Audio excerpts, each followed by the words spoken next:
With the Paris Climate Agreement put to bed, climate mania seems to have died down for the time being. So I think it's time for a little dose of reality, because it's getting colder and drier, and it's all because of the sun and the planets. You see, everything that happens on Earth happens in cycles. The only straight line is in man's mind. There are no straight lines in nature. Everything in nature is formed by spinning spheres or waves. So when you tell me that the temperature is going to go straight up, I become more than a little skeptical, because nothing ever goes straight up, and certainly not forever. Let's look at climate cycles over the past 11,000 years. The big picture. You can see on this diagram that we came out of the glacial period about 10,000 years ago. And then we had these up and down periods of warm and cold, cycles. It's like a giant sine wave. Temperature moves up and down over time on a highly predictable schedule. Today, we're in what's called the modern warm period, and there's climate mania, even though it's been warmer on Earth many times before. In fact, the trend line shows it's gradually getting cooler because the sun is cooling. Nobody disputes that. Well, no astrophysicists at any rate. The next cold period is signified by the dark blue blob right below climate mania. It's starting now. But how do we know all this?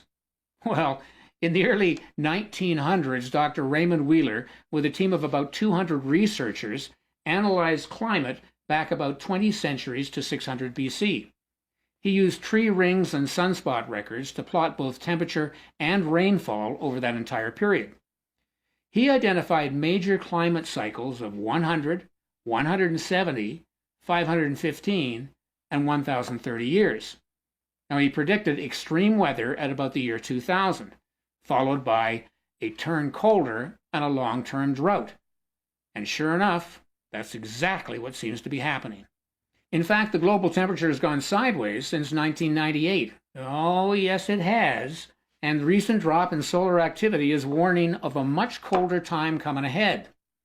What's more, the head of the International Space Station, a Russian astrophysicist with a name I can't pronounce, has publicly predicted a mini ice age is on the way.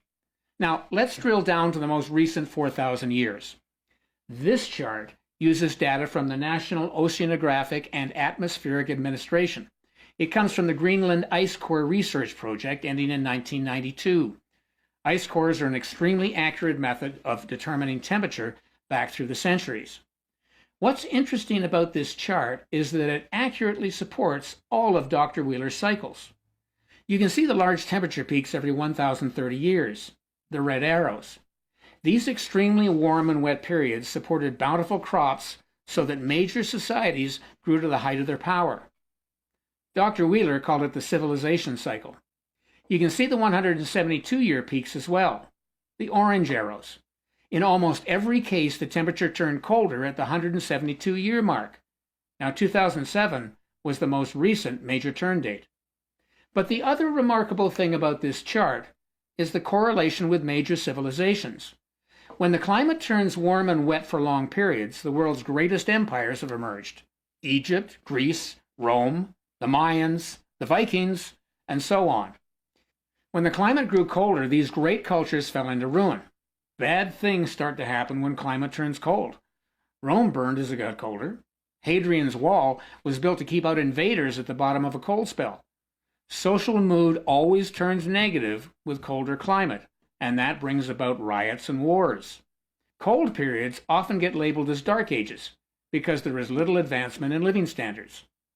So here we are at the top of the modern warm period. Unless this time is different, the Earth is going to get a lot colder and drier, most likely for several hundred years. We'll also see a major financial collapse. Yeah, that's one of the great features of the 172-year cycle. It's happened throughout history like clockwork. So, we've spent billions of dollars on this climate mania for nothing, really.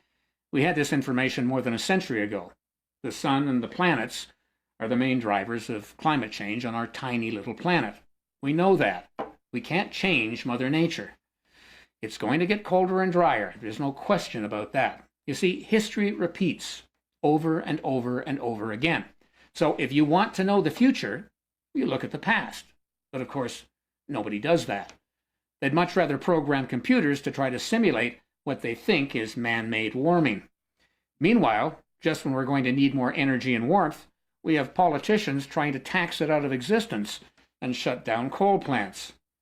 If we paid attention to cycles and history, maybe we could plan for the tough times every 172 years.